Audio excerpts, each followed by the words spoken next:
Dr. M. Vishnu Rao, Director of the National Institute of Medical Statistics, Indian Council of Medical Research, New Delhi. Dr. U.V.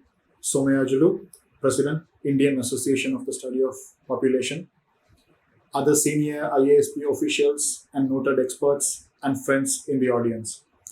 Warm greetings to all. It gives me immense pleasure to congratulate the Indian Association for the Study of Population, IASP, and its esteemed members as it marks 50 successful years of tremendous contribution in the field of demography and population studies in India. Congratulations on your Golden Jubilee. We at UNFPA are proud of your stellar achievements, not only in advancing the understanding of population dynamics for development, but also in using population research and professional knowledge for advancing social policy and government administration in India. India is well known for its high capability in managing complex statistical systems and large scale surveys, and you have played a key role in building those capabilities. The theme for the Golden Jubilee, Population and Development in India, 1971 to 2021, Progress and Way Forward, is a very pertinent one, as both in policy and popular spaces, population issues are always in the news. As you know very well, both for right and wrong reasons. Let's revisit how you started. I learned by the time India was hosting the first Asian Population Conference in 1963, a sizable number of demographers were actively pushing for a professional organization for the study of population. And by 1971, IASP was born. This was possible with effort from many people, including the likes of Ashok Mitra and A. Chandrasekhar, successive Registrar Generals and Census Commissioners of India. No wonder India's census operations have been lauded by the global community of demographers. India's capabilities are well proven, and I hope many parts of the world can gain from India's experience and that IASP can play a bigger role in South-South cooperation and knowledge exchange. This conference and the International Population Conference in December is a step towards such global exchanges. UNFPA is indeed happy to partner with you in this endeavor. Now, let me turn to what I see as India's population dynamics, research, and development policy related challenges. India's population issues have always made news, from the 1950s, when they were mentioned in the first and second five-year plans, to the 1970s and 80s, and more recently in this century. I have tried to present my analysis as 7 key challenges India is facing today. So, to begin with, number 1, addressing the population, poverty, fertility, and gender nexus. What is clear from a demographic perspective is that India of 2036 will be somewhat different from what it was in 2011 when the last census actually took place. During 2011 to 2036, states such as Bihar, Uttar Pradesh, Maharashtra, Madhya Pradesh, and West Bengal will contribute to more than 50% of the increase in population. India's total fertility rate, TFR, has come down from 3.8 per women in 1990 to 2.2 by 2018 and has probably already reached the replacement level of 2.1, achieving one of the goals of India's population policy of 2000. However, TFR remains high among women who live in rural areas with no education and who are in the lowest income quintile. Fertility rates are also higher than the national TFR in Bihar, Madhya Pradesh, Manipur, Meghalaya, Mizoram, Jharkhand, Nagaland, Rajasthan, and Uttar Pradesh, many of the poorest states in the country. States which have achieved replacement level fertility generally demonstrate greater access to sexual and reproductive health, more gender equality, and lower poverty levels. Further, a couple's wanted fertility rate has already come down to 1.8, according to the last NFHS 4, indicating that couples want only 1.8 children on average. The contraceptive prevalence rate of modern methods among all married women was 47.8, lower among younger age groups and among poorer states. So the overall pressure on women regarding fertility and other aspects of her life, such as gender-biased sex selection, prenatal and postnatal discrimination, child marriage, and instances of domestic violence are due to regressive gender and social norms and structures adversely affecting India's gender equality indexes. The violation of women's rights and choices is one of the toughest development challenges India faces. Inherent structural constraints, discrimination in practice, patriarchal values, and biases continue to disproportionately affect women and girls, particularly those marginalized and vulnerable. Besides, the intersections of gender with multiple dimensions of social identities, example age, caste, class, religion, sexual orientation, disability, etc., I can keep on going, has left untapped the full potential of women and girls as economic, social, and sustainable development change agents, making progress uneven and incremental. So, my message is that it's important to apply a gender and poverty lens to address high fertility rates.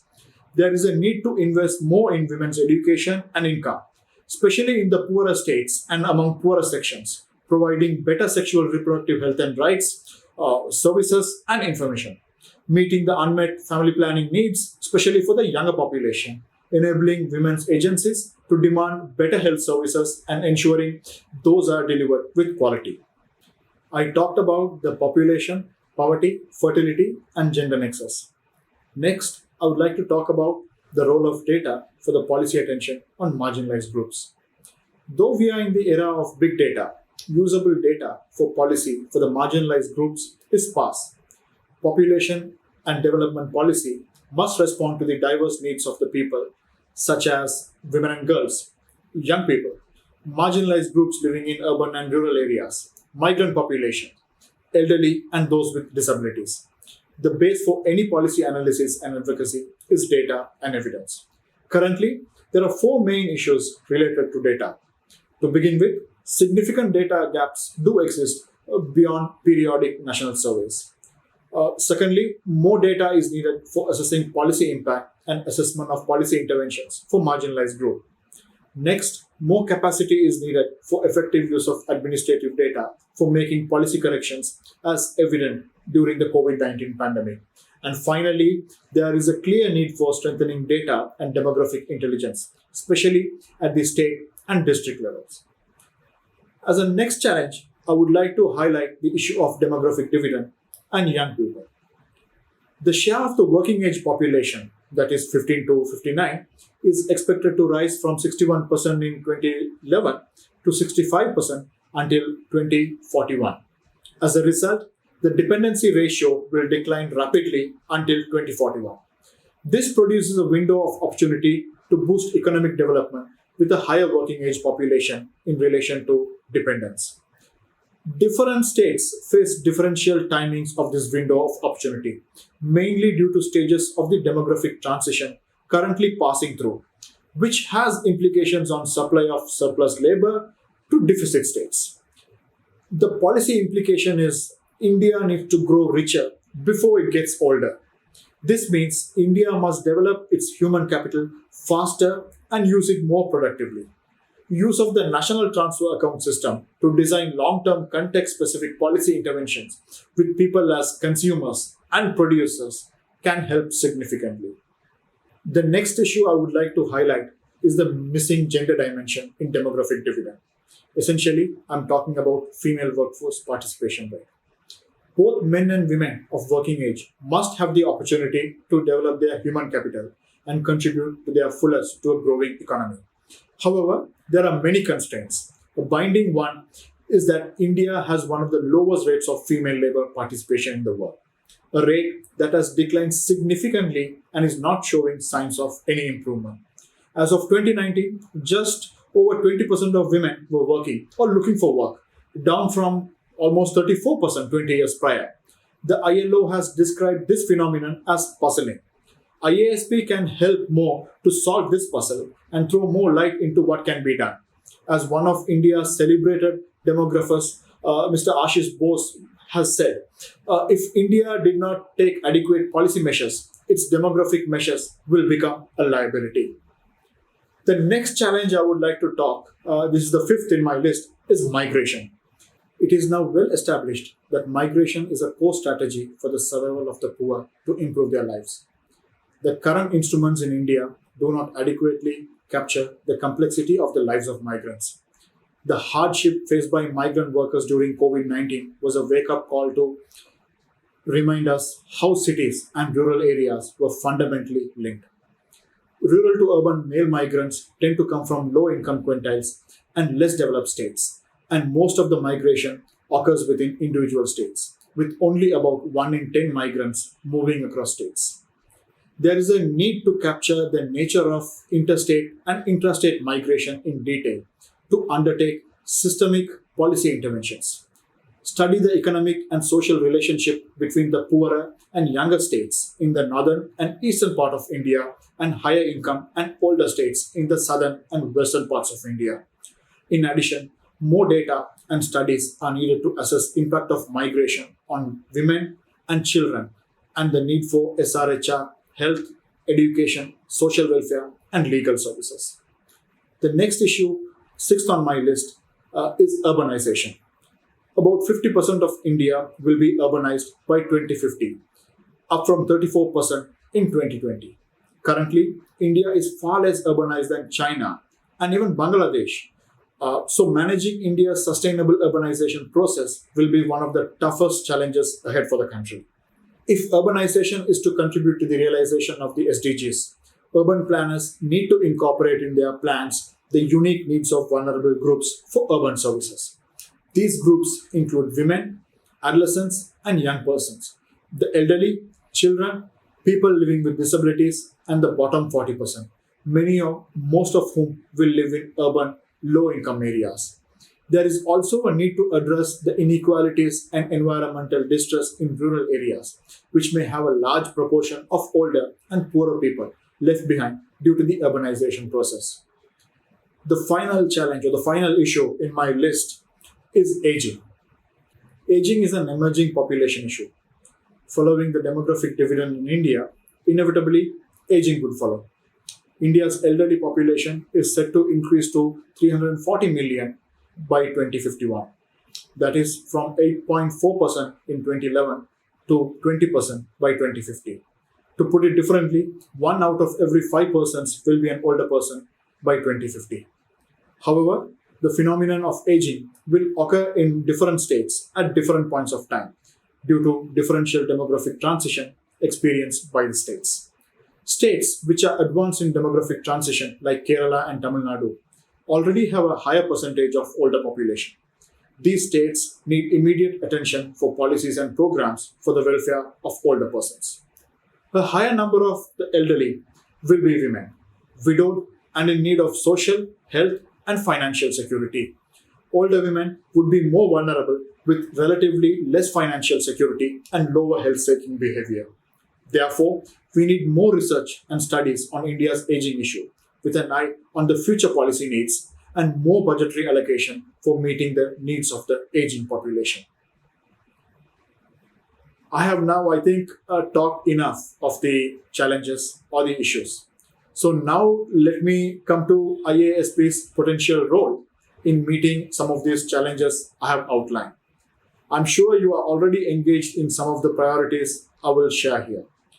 To begin with, one area I see that IASP playing a major role is to produce quality research on population studies.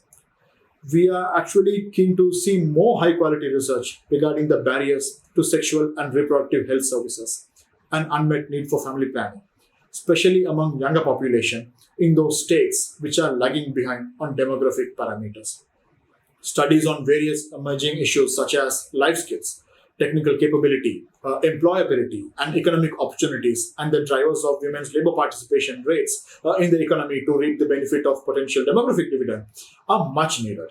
So, advocacy and use of the National Transfer Account System is needed to inform long-term policy interventions.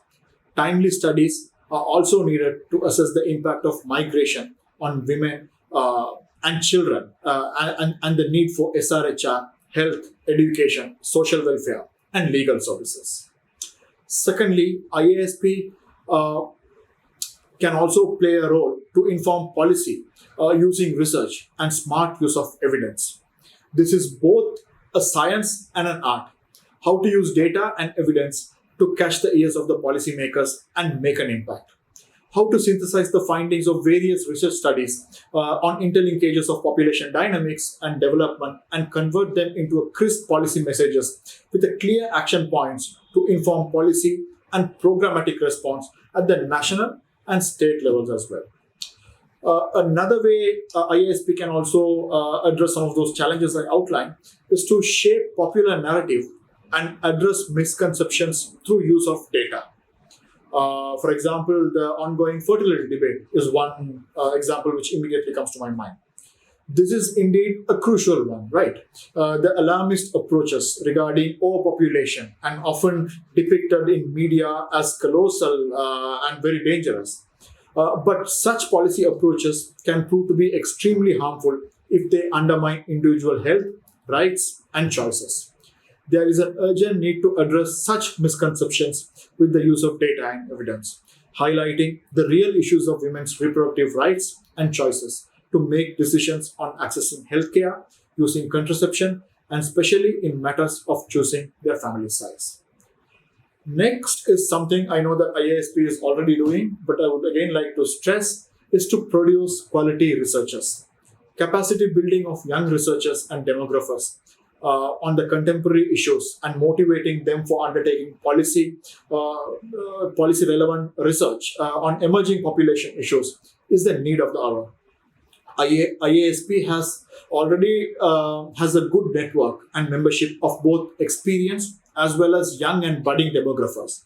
And with this twin advantage, IASP can play an important role in plugging research and data gaps on the population and development nexus.